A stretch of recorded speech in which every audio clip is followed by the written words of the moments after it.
I'm here at the Sofitel in London's Trafalgar Square, and I'm having tea in this very smart hotel with a very interesting man, and his name is Phil Anderson. But Phil, tell me exactly, what is it that you do? Yeah, hi Valentine. I teach people how to remember the future. How do you do that? Well, yes, that's a good question. We here at Economic Indicator Services, we study cycles, economic cycles. And the one that's most prominent, the best one to know, is the real estate cycle. And so I show people through the website and through what we do how the real estate cycle pretty much repeats about every 18 to 20 years. And I've done a clock on that, which is on the website, which explains how it goes through in roughly 18 to 20 year cycles. You have 14 years of up, 4 years of down, and generally since about 1800 things have repeated pretty much like clockwork.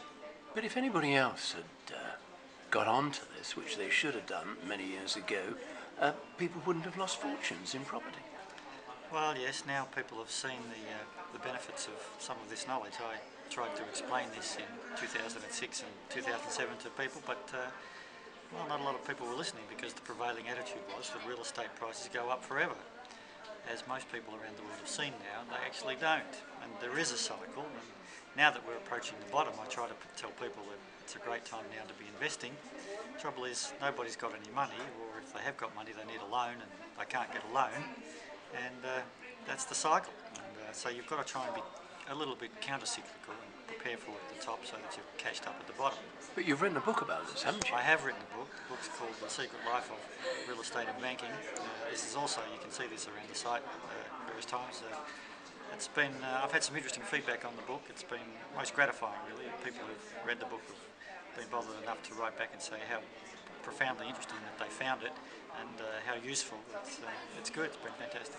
It would be an amazing textbook to be issued to schools, wouldn't it? Well, yes, it should be. The trouble is the book does question the economics profession in a sense, because the academics and many professionals they don't think that they don't even acknowledge the existence of a cycle really, and even when they do, they're not prepared to accept that the cycle is actually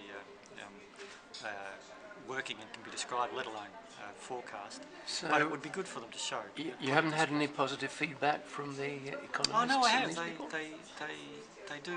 They are looking at it. I've had feedback from various sorts of people, but generally, academics and people like that are taught that the world and the stock market and real estate is random, and that's the prevailing belief, and it's very hard to step over that type of belief.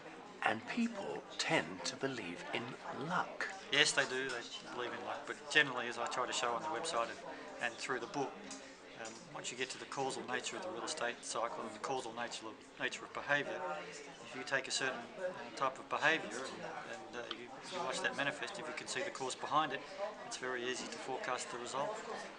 And your book is called again? The Secret Life of Real Estate and Banking. Sounds to me like everybody, particularly those in banking and real estate, should read it. Should. Thanks, Phil.